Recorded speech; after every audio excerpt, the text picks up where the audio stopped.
The last jar of baby food was empty.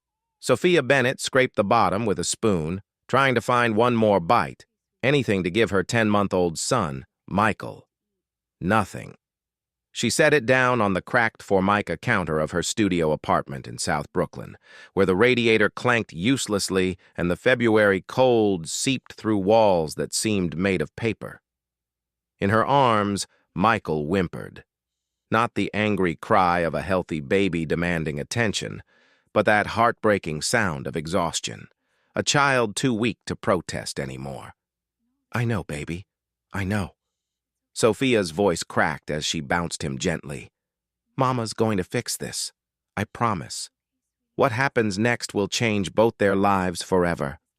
But before we continue, if stories of hope, redemption, and unlikely heroes touch your heart, please hit that subscribe button and turn on notifications so you never miss a story.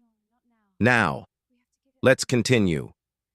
Outside, the streets of Red Hook were quiet under a blanket of dirty snow. It was February 14th, Valentine's Day. The whole world was celebrating love with flowers and chocolates and reservations at restaurants Sophia couldn't afford, even when she'd had a real job. Now she had $4.83 to her name and a baby who hadn't eaten all day. She opened her phone. Bank account, $4.83. The screen might as well have been laughing at her. Baby food cost $8 for the good kind, the organic purees Michael's pediatrician recommended for his sensitive stomach. The cheap kind was $5, but it made him sick. She'd tried it once, never again. Sophia had been a paralegal 6 months ago. Good job, decent pay, benefits that included health insurance. Then she'd noticed something wrong in the files she was processing. Evidence that had been tampered with in a high-profile case. Evidence that could have freed an innocent man, but instead had been buried to protect someone powerful. She'd gone to her supervisor, asked questions, made the mistake of thinking the law firm she worked for actually cared about justice. 3 days later, HR called her in, position eliminated due to budget cuts. They took her laptop, her access badge, walked her out before she could save anything. That was September. This was February. Since then, temp work when she could get it, overnight shifts at a 24-hour diner that paid under the table, scrambling for childcare, falling further behind every single day. Her phone buzzed with a notification she didn't need to read. Rent overdue, 18 days. Final notice before eviction proceedings. Sophia walked to the window, holding Michael close. From here, she could see the Manhattan skyline across the water. That other world where people lived in penthouses and worried about which charity gala to attend, not whether their baby would eat tonight. There was one person left to call. One lifeline she'd been holding on to for true emergencies. Sister Margaret O'Connor. Sophia had met her 2 years ago at St. Teresa's Community Center when she'd been 7 months pregnant and desperate for prenatal care she couldn't afford. Sister Margaret ran the center's outreach program, 71 years old with steel-gray hair and a heart that seemed capable of holding the entire neighborhood's pain. When Michael was born premature and sick, Sister Margaret had been there, visited the NICU every day, held Sophia's hand, prayed with her when the doctors said they didn't know if he'd make it. He'd made it. Fought his way through 2 months in an incubator and came home tiny, but alive. "You call me if you ever need anything," Sister Margaret had said. "Day or night, you're not alone in this world, child." Sophia had never called. Pride was a strange thing. Even when you had nothing, sometimes pride was all you had left.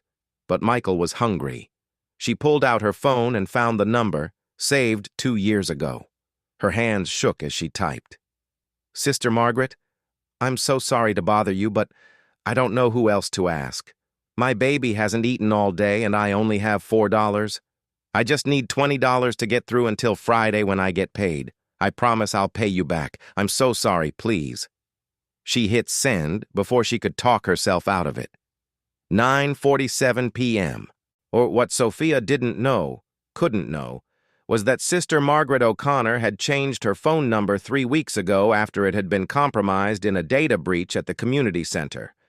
The old number now belonged to someone else entirely, someone powerful, someone dangerous, someone who would do the unthinkable.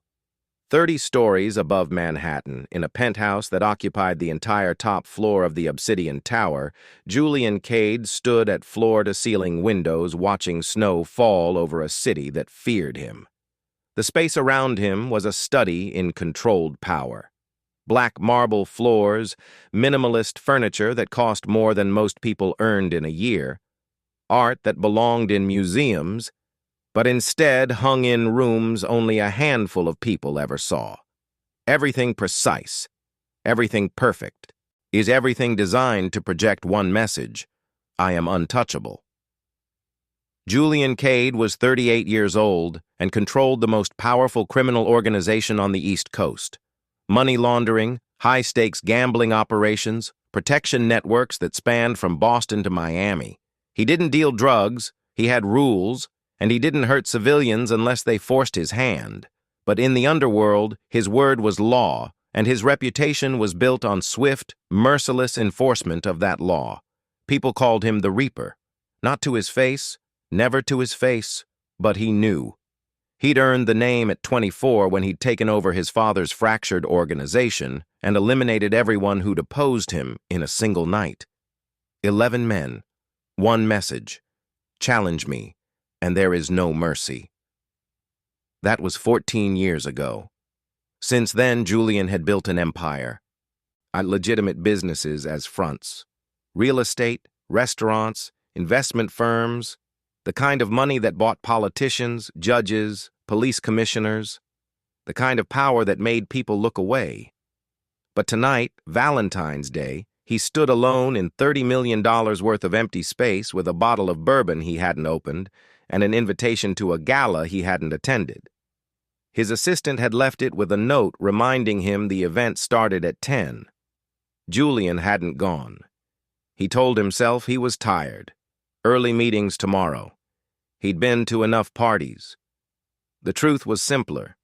He couldn't stand one more countdown surrounded by people who wanted things from him. His money, his connections, his face on their charity boards. Nobody at that gala would see him. They'd see what he could give them. So he stayed home, alone in a penthouse that echoed. His phone buzzed. Unknown number. Julian almost ignored it. Unknown numbers were usually idiots who'd somehow gotten past his security or rivals testing his defenses. But something made him look at the preview. My baby hasn't eaten all day and I only have $4. He opened the message, read it once, then again, then a third time. Sister Margaret, I'm so sorry to bother you, but I don't know who else to ask. My baby hasn't eaten all day and I only have $4. I just need $20 to get through until Friday when I get paid. I promise I'll pay you back. I'm so sorry. Please. This wasn't a scam. Scammers asked for wire transfers and Bitcoin, not $20. Scammers didn't apologize this much, didn't mention babies who hadn't eaten, didn't promise to pay back $20. This was real. Someone had texted a wrong number. They're reaching out to a lifeline that wasn't there, asking for help on Valentine's Day. $20. Julian spent more than that on a single cigar. Something cold and sharp moved through his chest. A feeling he'd buried so deep he'd almost forgotten it existed. Memory, 32 years ago. Queens. A basement apartment with water damage and mold and heat that barely worked. His mother, Isabella Moretti, working 3 jobs that still didn't cover rent and food and medicine for the asthma that was slowly killing her. He remembered being hungry, not missing a meal hungry, but the deep, cellular hunger of poverty that made you dizzy and taught you to drink water to fill your stomach because complaining didn't make food appear. He remembered his mother crying late at night when she thought he was asleep. I'm sorry, Julian. I'm so sorry, baby. His mama's trying. She died when he was 10. Asthma attack. By the time the ambulance came, it was too late. But Julian knew the truth. She died because she couldn't afford an inhaler, couldn't take time off when she got sick. couldn't access the health care that would have saved her life. After that came foster care, then the streets, then his father, a man he'd never known, finding him at 16 and pulling him into a world where power was the only currency that mattered. Julian had sworn he'd never be helpless again. He'd built an empire on that promise, but he'd never forgotten that basement apartment, never forgotten his mother apologizing for things that weren't her fault. He looked at the message again. A mother, a hungry baby, $20 that might as well be $1 million when you only have 4. Julian picked up his phone and called the only person he trusted with tasks that required absolute discretion. Marcus, I need you to trace a phone number now. Marcus Reeves had been Julian's head of security for 12 years. Former Marine, former Black Ops, the kind of man who could disappear a body or find a needle in a haystack with equal efficiency. Give me the number. Julian read it off. What am I looking for? Everything. Who they are, where they live, why they're asking for money. And Marcus? Julian's voice hardened. Fast! 14 minutes later, Julian had everything. Sophia Bennett, 29 years old. Address, 412 Van Brunt Street, Apartment 2B, Red Hook, Brooklyn. Single mother, 1 son, 10 months old. Former paralegal at Whitfield & Associates, terminated 6 months ago. Currently working irregular hours at Murphy's Diner. Credit report showed maxed cards, medical debt from a premature birth, eviction notice filed 5 days ago. But it was the notes in her employment file that made Julian's jaw tighten. Terminated after questioning evidence irregularities in the Castellano case. The Castellano case. Julian knew it. Everyone in his world knew it. Marco Castellano had been a mid-level operator who'd been framed for a murder he didn't commit. Someone had wanted him gone, someone with enough power to manufacture evidence and bury the truth. Castellano was doing 20 years in Sing Sing for a crime he hadn't committed. Marco had worked for Julian once. Low level, nothing important. Running numbers, managing a few street operations in Queens. But he'd been loyal. And he'd been honest in a world where both qualities were rare. Julian had always known Marco didn't kill Tony Ricci. The timing was wrong, the motive manufactured, the whole case too clean, too convenient. This woman, Sophia Bennett, had found something wrong, asked questions, and been destroyed for it. Someone powerful was operating in his city, destroying lives, thinking they were untouchable. That was about to change. Julian grabbed his coat. Marcus, meet me at the garage. We're making a stop. Sir, it's almost 10 p.m. Valentine's Day. The Maroney family dinner? Can wait. This can't. They stopped at a 24-hour pharmacy in Brooklyn. Julian walked the aisles himself, ignoring the cashier's double-take when she recognized him. Baby food, the organic kind, a dozen jars. Formula, the expensive kind for sensitive stomachs. Diapers. Baby Tylenol. A soft blanket with stars on it that reminded him of something his mother had once made for him from old sheets. Then a grocery store. Real food. Fresh vegetables, good bread, chicken, things Sophia Bennett probably hadn't been able to afford in months. The bags were worth hundreds of dollars. The contrast with her $4.83 wasn't lost on him. The building on Van Brunt Street was worse than the dossier suggested. Crumbling brick, broken steps, windows covered with plastic sheeting against the cold. The kind of building that existed because landlords knew desperate people had no choice. The kind of place Julian had fought his way out of and sworn never to see again. Yet here he was. They climbed 2 flights of stairs. The hallway smelled like mildew and decades of neglect. From inside apartment 2B, Julian heard it. A baby crying. Weak, exhausted. The sound of a child too tired to really cry anymore. The same sound he'd made once, a lifetime ago. He knocked. Silence inside. Then footsteps. Light. Careful. Who is it? A woman's voice. Tight with fear. My name is Julian Cade. I received a text message meant for Sister Margaret O'Connor. A message asking for help. More silence. He could almost hear her thinking, processing, trying to understand. I'm not here to hurt you. I brought baby food. Please open the door. Seconds stretched. Then the deadbolt clicked. The door opened 3 inches, stopped by a chain lock. Through the gap, Julian saw a face, young but exhausted, dark hair pulled back in a messy ponytail, brown eyes wide with fear and confusion.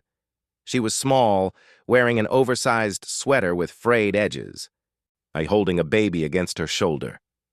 The baby had dark curls like his mother. His face was too pale, the sign of a child not eating enough. You're Sophia Bennett. Her eyes went wider. How do you... I traced the number. When I got your message, I had to know if it was real. Julian held up the bags. It's real. You need help. I brought what you asked for and more. Sophia stared at him through the gap.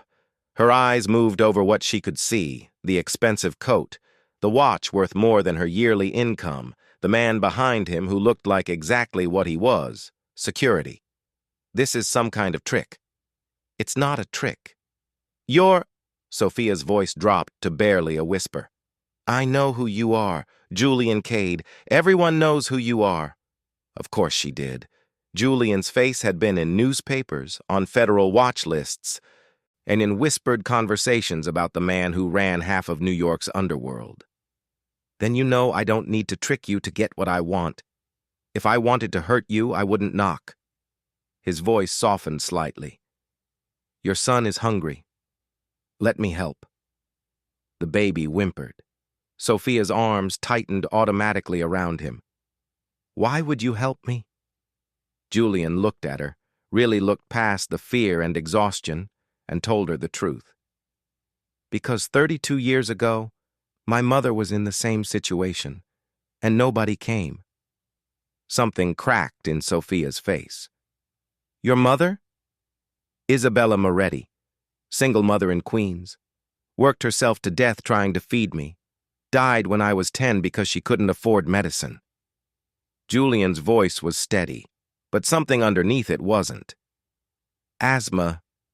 She couldn't afford an inhaler, couldn't take time off when she got sick. By the time the ambulance came, it was too late. Sophia was silent. Her eyes flicked to her son, then back to Julian. I grew up in foster care after that, group homes, fighting for food. He paused. I swore that if I ever had the chance to help someone the way no one helped my mother, I would take it. The chain rattled. The door opened wider. Sophia stood in the doorway of the saddest apartment Julian had ever seen, and he'd seen poverty. A hot plate on a card table, a mattress on the floor, a crib that looked third-hand, and the empty jars on the counter lined up like monuments to everything gone wrong. I'm Sophia. This is Michael. Julian Cade. He stepped inside, setting down the bags. I believe someone is very hungry. The clock hit 10 p.m. just as Michael started eating. Sophia had tried to maintain composure, tried to stay guarded, but the moment she opened the first jar of baby food and Michael lunged for the spoon, tears streamed down her face.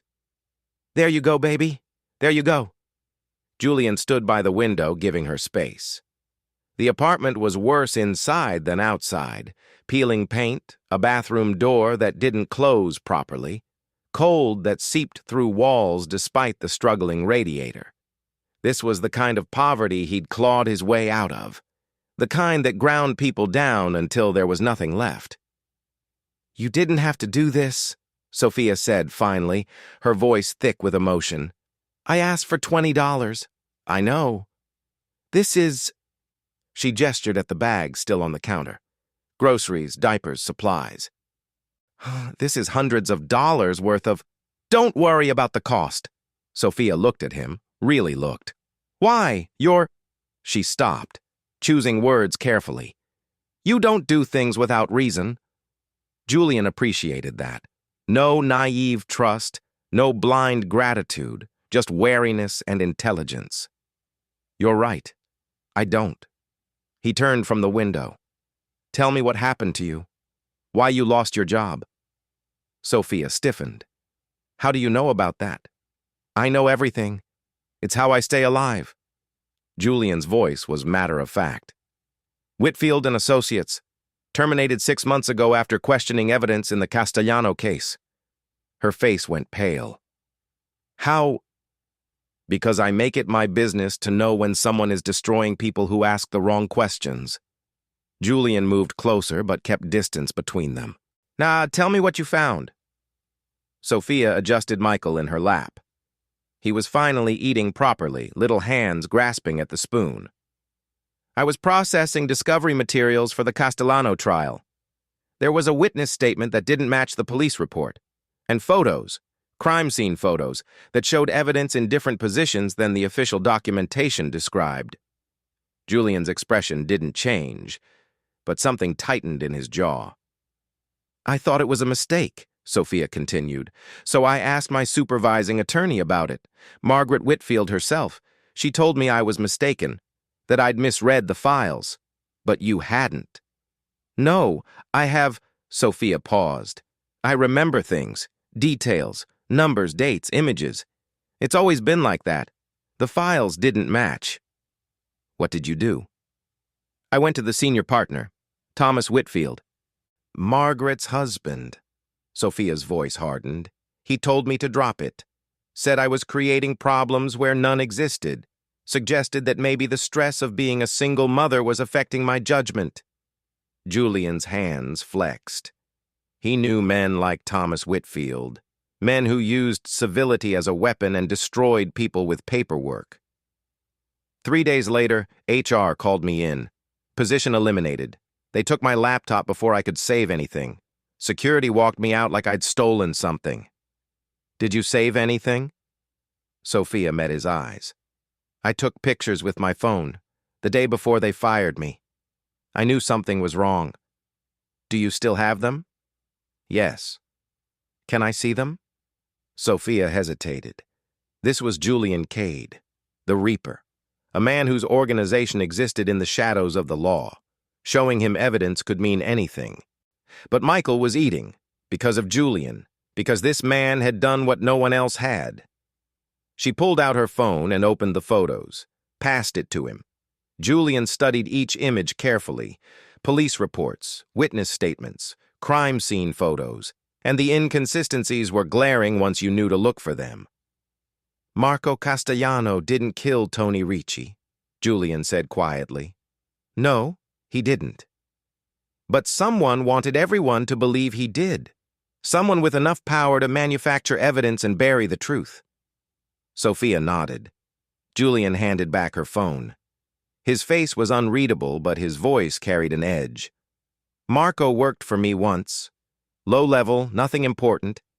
But he was loyal, and he didn't kill Tony Ricci. I knew it then. I know it now. His voice dropped to ice. Someone framed him.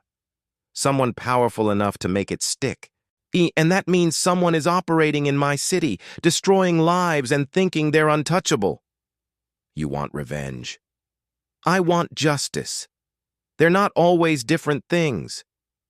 Sophia looked down at Michael, now falling asleep against her shoulder, finally full, finally content. What do you want from me? Nothing tonight. Tonight you feed your son and get some sleep. Julian pulled a card from his coat pocket. Heavy stock, embossed letters. Just a phone number, no name. Tomorrow you call me. We talk about what comes next. What comes next? I'm going to help you prove Marco Castellano is innocent. And in the process, we're going to destroy everyone who tried to destroy you. 3 weeks later, Sophia sat in the lobby of Obsidian Tower, a 50-story monument to power in downtown Manhattan. And the building was all glass and steel and intimidation, designed to make visitors feel small before they reached the elevator. It was working. She was wearing her only professional outfit. Black pants, a white blouse, a blazer from a thrift store. She'd done her best. Michael was with Mrs. Chen, the elderly woman in 2C who'd offered to watch him for free when she'd heard Sophia had an important meeting. Sophia hadn't told her the meeting was with Julian Cade. "Miss Bennett," a man approached, tall, black, early 40s, with the bearing of someone who'd seen combat. "I'm Marcus Reeves. Mr. Cade is ready for you." The elevator ride to the penthouse level felt like ascending to another world. When the doors opened, Sophia stepped into a space that looked like it belonged in architectural magazines. Floor-to-ceiling windows showing all of Manhattan. Furniture that was art. Silence that felt expensive. Julian stood by the windows in a black suit, looking nothing like the man who'd carried grocery bags into her apartment. Here, he looked like exactly what he was. Dangerous. "Sophia, please sit." She perched on the edge of a leather chair that probably cost more than her car had. "Before we talk about work," Julian said, taking the seat across from her instead of behind the massive desk, "I want to make something clear. The help I provided comes with no conditions. If you don't want to do this, you're under no obligation. What I gave you and Michael were gifts, not payments." Sophia hadn't expected that. "I understand." "Good." Julian leaned back slightly. "I've had my team investigate Whitfield and Associates and the Castellano case. What we've found is disturbing." "What did you find?" "The firm has a specialty, defending people with money and power who need problems to disappear. Thomas Whitfield has connections to federal prosecutors, judges, even the NYPD. When someone needs evidence buried or manufactured, Whitfield makes it happen." Sophia's stomach dropped. "How many cases?" "We've identified at least 8 over the past 5 years where evidence appears to have been manipulated. The Castellano case is the most egregious, but it's not isolated." "Oh my God." "The person behind all this, the architect, is Thomas Whitfield himself. His wife Margaret handles the day-to-day, but Thomas is the one with the connections, the power, the willingness to destroy innocent people for profit." Julian's eyes met hers. "I want to bring them down, but I need evidence. I need someone who understands their system, who knows what to look for. You want to hire me. I want to partner with you. I can provide resources, money, protection, access. You provide the expertise.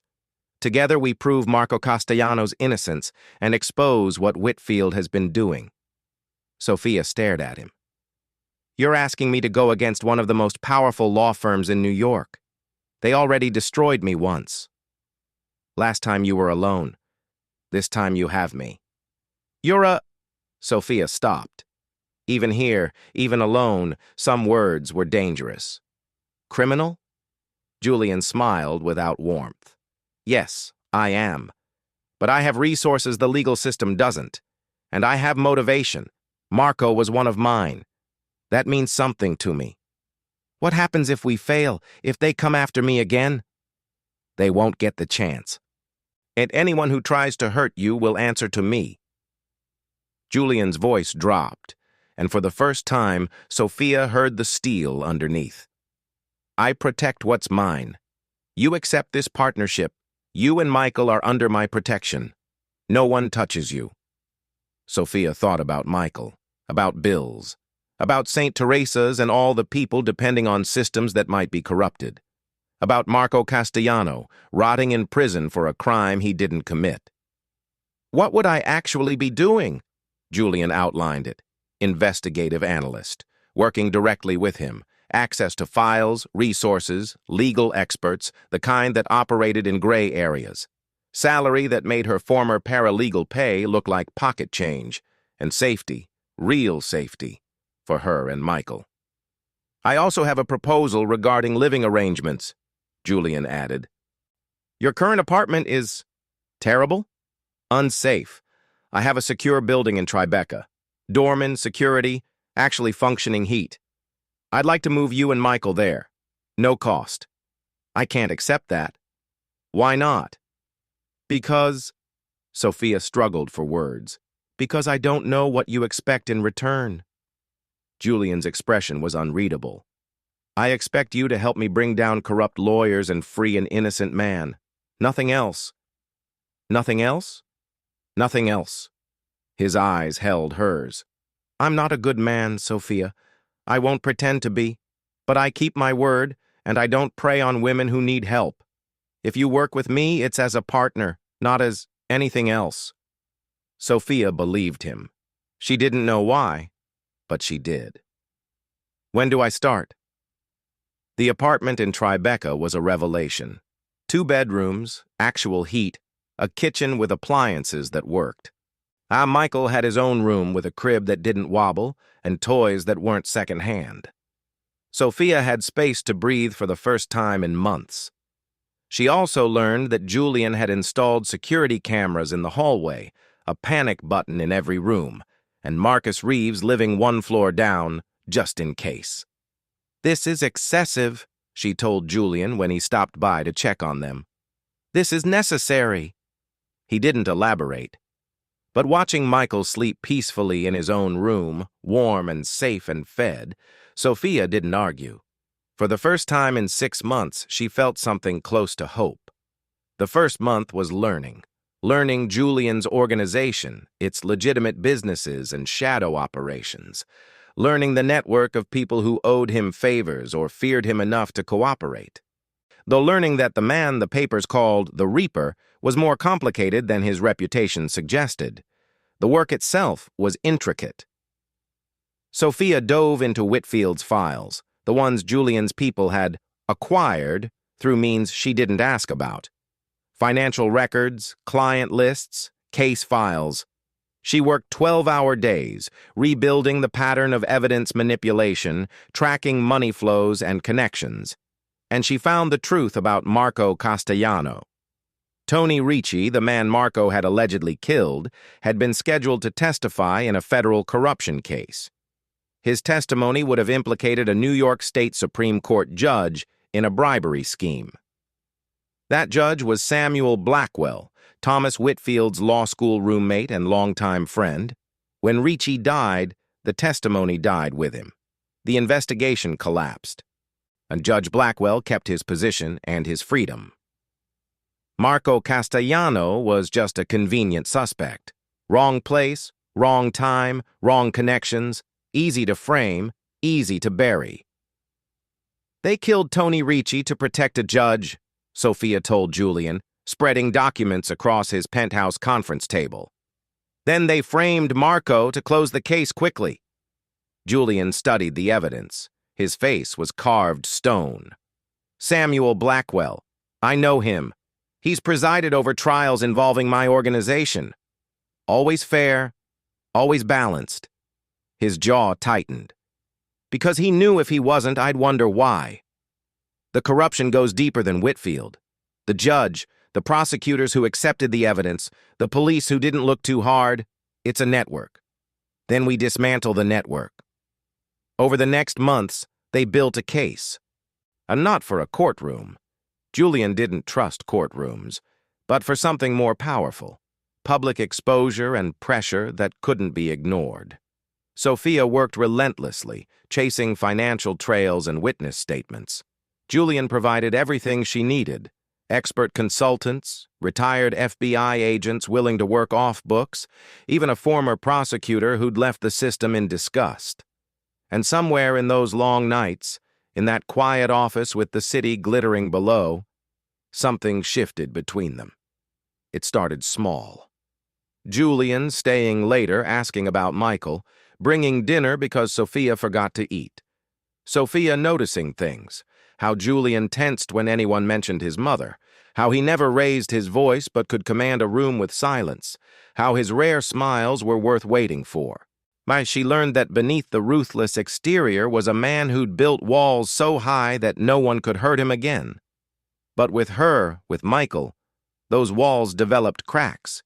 He taught Michael to clap his hands, brought toys without being asked, called to check in even when there was no work to discuss.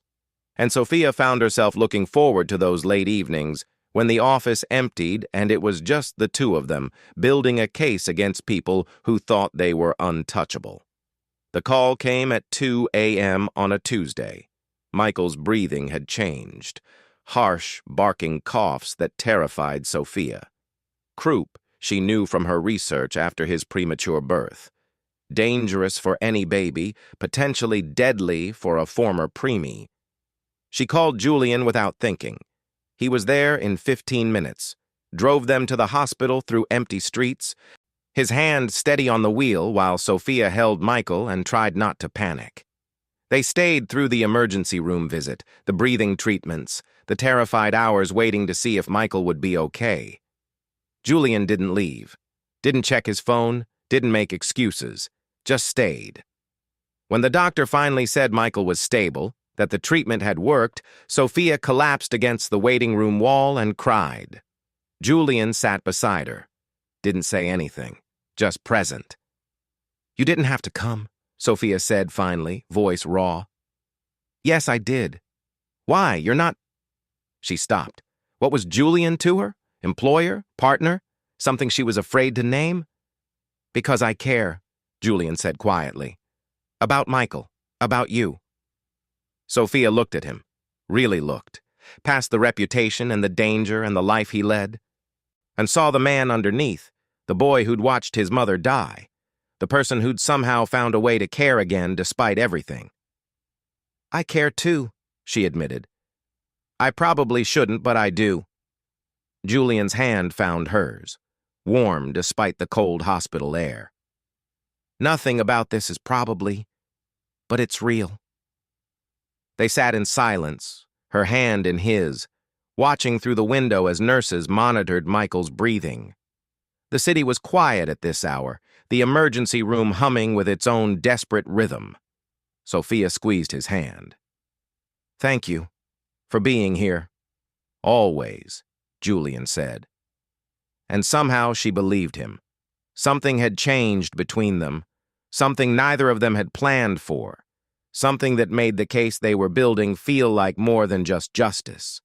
It felt personal now, not just for Marco, not just for revenge, for them, for Michael, for the impossible, fragile thing growing between a woman who'd lost everything and a man who'd never let anyone close enough to matter. By April, they had everything. Evidence of corruption spanning 5 years, 8 cases, millions in illicit payments. Connections between Thomas Whitfield, Judge Samuel Blackwell, 2 federal prosecutors, and a deputy police commissioner. And proof that Marco Castellano had been framed. "We need to move carefully," Julian said, studying their compiled evidence spread across his conference table. "These people have power. If we expose this wrong, they'll bury it. What's the right way? We need a witness, someone on the inside willing to testify." Sophia had been thinking about this. Margaret Whitfield, Thomas's wife. She handles operations, but she's not the architect. And I think, she paused. I think she might be tired of protecting him. Julian looked skeptical. "What makes you think that?" "Something she said once. When I asked about the Castellano files, she looked sad, just for a moment, like she knew exactly what they were doing and hated it. A feeling isn't evidence." "No, but it's a starting point." They approached Margaret carefully. Through intermediaries at first, a former colleague who still spoke to her, a charity board member they both knew. Hints that evidence existed, questions about whether she ever wondered if what they were doing was right. Then Julian arranged a private meeting. Just Margaret, him, and the undeniable proof of what her husband had built. Margaret Whitfield sat in a neutral office, looking older than her 53 years. She studied the documents for nearly an hour without speaking. Financial records showing payments from Judge Blackwell, communications about handling the Ricci problem, the falsified evidence in the Castellano case. "How long have you known?" she finally asked. "Long enough," Julian said. "The question is, how long have you known?" Margaret's hands shook slightly. "Years, not all of it, but enough. Then help us stop it. Thomas will destroy me." "He's already destroyed you," Sophia said quietly. "You've just been living in the wreckage." Margaret looked at her, really looked, and something broke. "You're the paralegal, the one he fired." "Yes. I told him not to," I said you were just asking questions that we could handle it differently. Margaret's voice cracked. He wouldn't listen. He never listens. Julian leaned forward. Testify against Thomas. Help free Marco Castellano. I'll ensure you face minimal consequences. You were an accomplice, but you weren't the architect. That matters. And if I don't? Then you go down with him, all of you. Margaret closed her eyes. What do you need me to do? The confrontation was scheduled for a Wednesday in May. Thomas Whitfield's office, his fortress, the place where he'd orchestrated destruction for years. Present: Thomas Whitfield, Margaret Whitfield, Sophia, Julian, and Marcus Reeves. Also recording everything: Alexandra Torres, a federal prosecutor with the Southern District of New York who'd built her career on exposing corruption. Thomas didn't know what was coming. He thought it was a settlement negotiation for a client dispute. His smile was confident when they entered.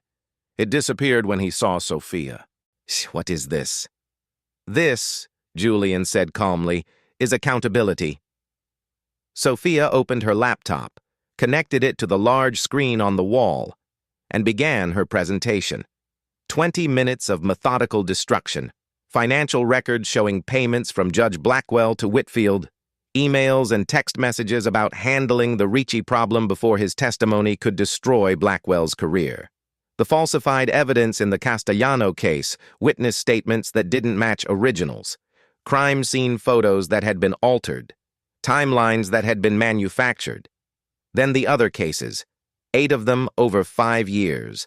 The same pattern repeated, evidence manipulated, innocent people convicted or guilty people freed, all depending on who paid Thomas Whitfield enough to make justice disappear. Your Thomas's face went from confident to concerned to carefully controlled fury. This is speculation and conjecture, he said calmly.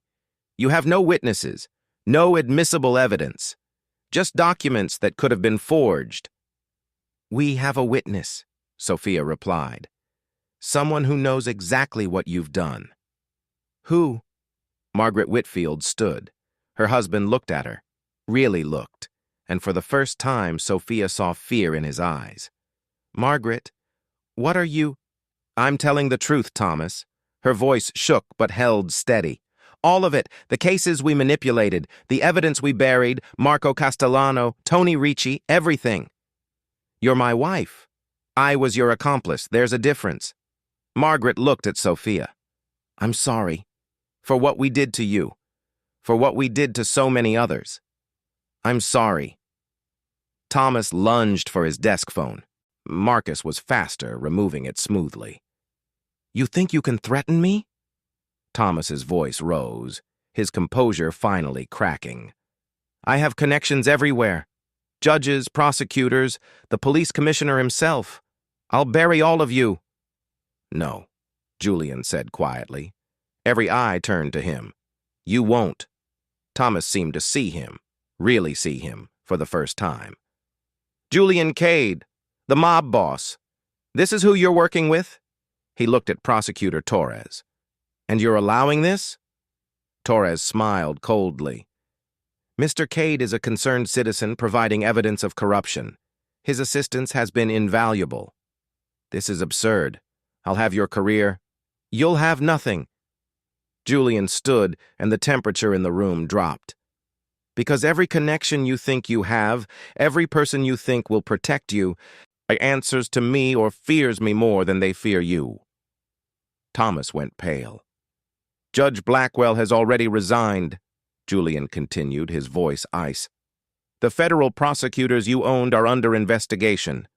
The deputy commissioner is cooperating to save himself. Your network is gone, Thomas. You just didn't know it yet. You can't. I already have. Julian's eyes were cold, merciless, the Reaper in full force. Marco Castellano will be released. Every case you corrupted will be reviewed, and you will spend the rest of your life in prison knowing that you destroyed innocent people for money and power, and in the end, it meant nothing. Thomas's composure shattered completely. This is illegal. You can't just... Can't what? Julian's voice was soft, dangerous. Use my resources to expose corruption? I'd help a federal prosecutor build an airtight case? Protect a witness who came to me for help? He smiled without warmth. I've done nothing illegal, Thomas. Unlike you. The door opened. FBI agents entered, badges displayed. Prosecutor Torres had arranged it perfectly. Timing, jurisdiction, everything by the book. No room for appeals, no technicalities for expensive lawyers to exploit. Thomas Whitfield, the lead agent said, you're under arrest for conspiracy to obstruct justice, tampering with evidence, and accessory to murder in the death of Tony Ricci. This is insane! Thomas backed away from the agents. I'm a respected attorney. I have rights. I demand to speak to my lawyer. You'll have that opportunity. The agent's voice was flat, professional. After we process you.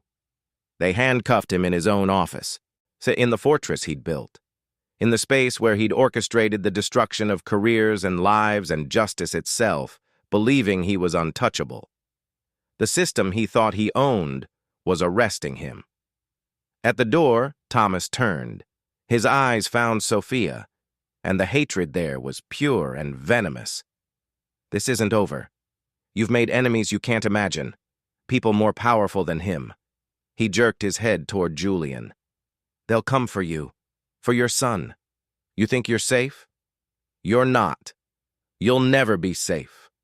Julian stepped between them in a single fluid motion. When he spoke, his voice carried a promise that made even the FBI agents tense. She's made one ally you should have imagined. Me. He moved closer to Thomas, close enough that only those nearby could hear. And anyone who touches her, anyone who even thinks about touching her or her son, answers to me. Do you understand what that means, Thomas? Thomas's face drained of color.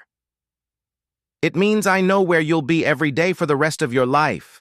It means I have reached into every prison on the East Coast. It means that if anything, and I mean anything, happens to Sophia or Michael, you'll discover that there are worse things than a life sentence. Julian's voice dropped even lower. I've spent 14 years building an empire on one principle. I keep my word. I protect what's mine. Sophia and Michael are under my protection now. You want to test whether I'm serious? Go ahead. But understand that you'll be the first to pay the price. Thomas said nothing. For the first time in perhaps his entire career, he had absolutely nothing to say. Say, take him, Julian said to the agents. They led Thomas Whitfield away, the man who'd built his career on manipulating the law, now being swallowed by it. His expensive suit, his corner office, his connections. None of it mattered anymore. When the door closed, silence filled the room. Margaret sat in her chair, tears streaming down her face. What happens to me now? Alexandra Torres closed her laptop. You cooperated fully, provided testimony and evidence we couldn't have obtained otherwise. The DA will honor the agreement. Reduced charges, probation, community service. You'll lose your law license, but you won't see prison time. Margaret nodded, unable to speak. Sophia stood frozen, processing what had just happened.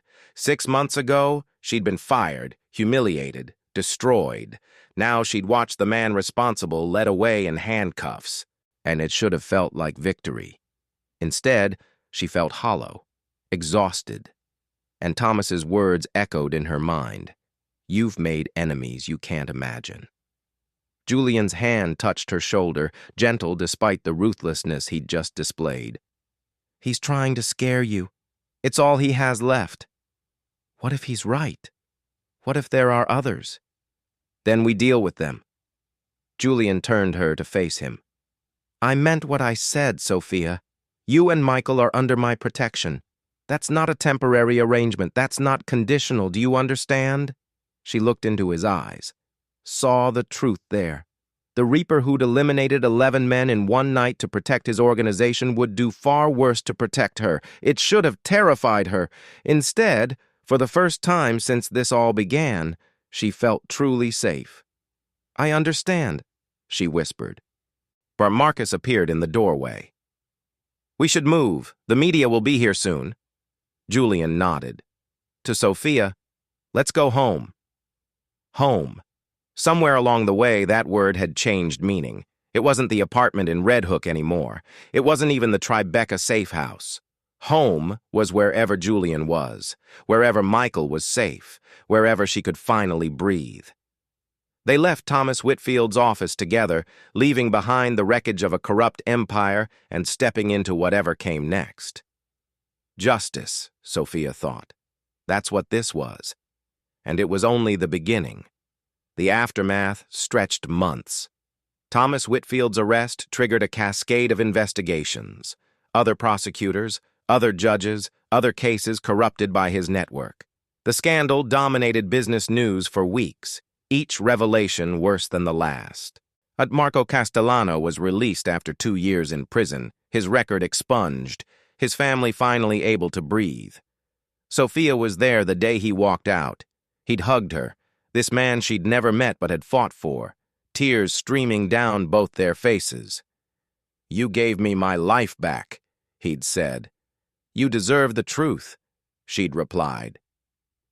Sophia testified before grand juries and congressional committees. She sat in rooms with people who wanted to know every detail, wanted to understand how one woman had brought down a corruption network that had operated for years.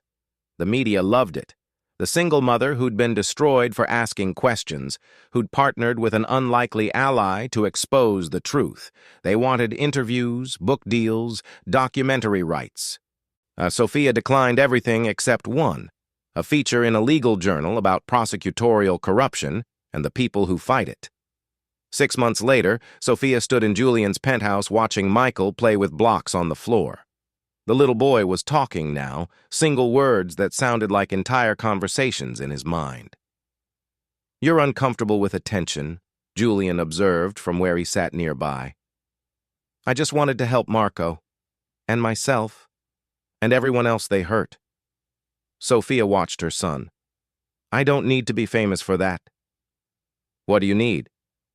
She looked at him. 6 months of working together. 6 months of late nights and impossible situations, and slowly realizing that what she felt wasn't gratitude or obligation. "I don't know," she admitted. "For the first time in years, I don't know what comes next. I might have a thought." Julian seemed uncharacteristically uncertain. Margaret Whitfield's testimony secured her a plea deal. Light sentence, mostly supervision. But Whitfield and Associates is gone. The firm is dissolving. Good. The legal aid clinic St. Teresa's was planning had their funding pulled when Whitfield collapsed. They were depending on his foundation. Sophia's heart sank. "The neighborhood needs that clinic." "I know, which is why I'm funding it myself, fully, and I'd like you to run it." "What?" "Not as a lawyer. You're not barred, but as director. Overseeing cases, managing resources, making sure people who need legal help can get it regardless of ability to pay." Sophia stared. That's incredible, but why me?" "Because you understand what it means to need help and not have it. Because you stood up when it would have been easier to look away. Because I trust you." "Julian." "And because..." He stopped, looked at Michael, then at her. "Because I've spent 6 months trying to convince myself that what I feel is just respect or gratitude, and I'm tired of lying."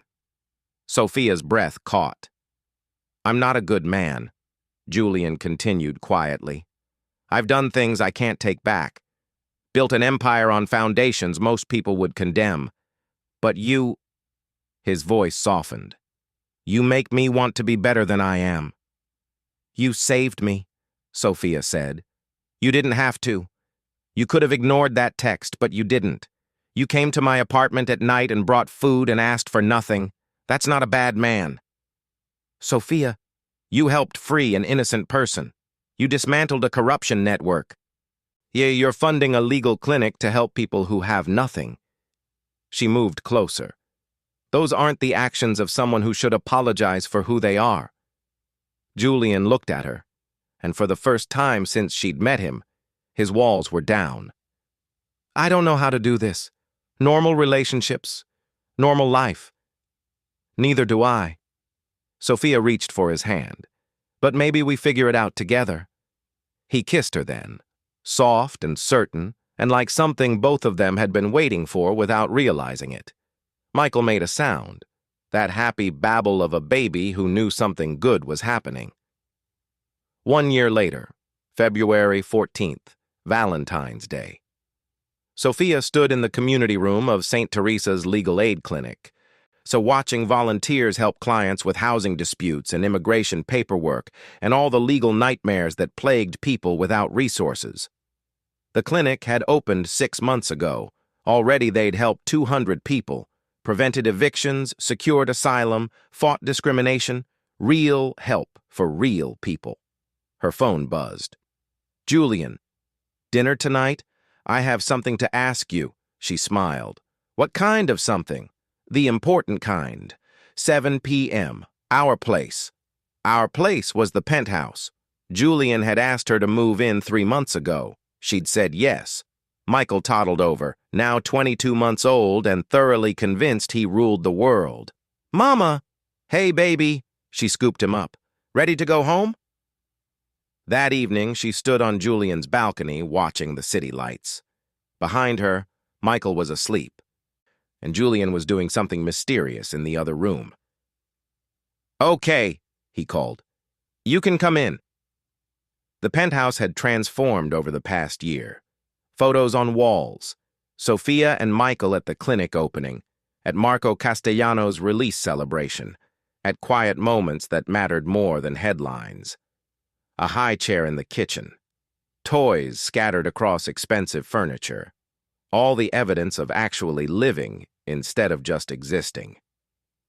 Julian stood by the windows, looking nervous in a way she'd never seen. What's wrong? Nothing's wrong. Everything's... He stopped, started again.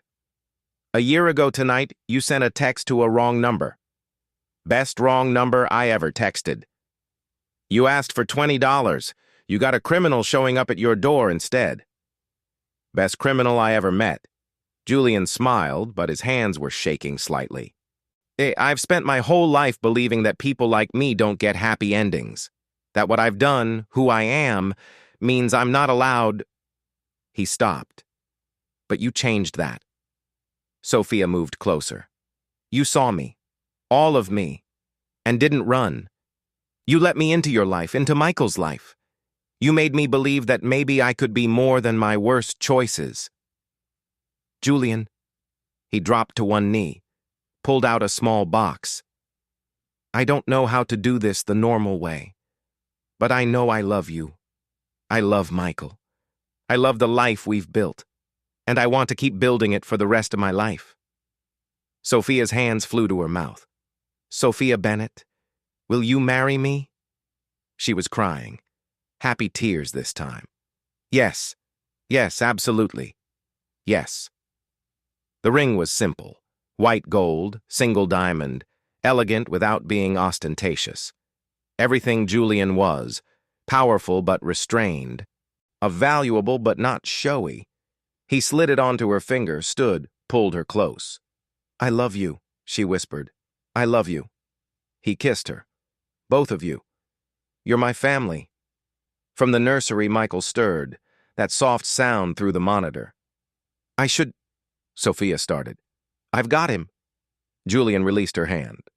I've got both of you. Always. She watched him walk toward the nursery. The man the world called the Reaper, moving carefully through a home filled with love toward a child who called him Jules and looked at him like he hung the moon. Her phone buzzed. Sister Margaret, the real one, whose number Sophia had finally gotten correctly. Saw your engagement announcement. Congratulations, my dear. God works in mysterious ways. Sophia typed back. Thank you, sister. He really does. She looked at her ring, at the city beyond the windows, at the life she'd built from desperation and wrong numbers and impossible chances. Sometimes miracles didn't come from heaven. Sometimes they came from strangers who chose to care when they could have looked away. Sometimes they came from text messages sent in desperation, reaching the exact right person at the exact right time. And sometimes, just sometimes, the ruthless man with blood on his hands could also be the man who showed up with baby food and changed everything. Sophia smiled and stepped inside. Tomorrow, they'd return to the clinic, to helping people, to building something good from the wreckage of corruption. But tonight was for family, for love, for celebrating the improbable, impossible journey from my baby hasn't eaten all day to forever. The new year was already beginning, and a wrong number became the right destiny. Thank you for staying until the end. If this story touched your heart, please like and subscribe for more powerful stories every day. Your support means everything.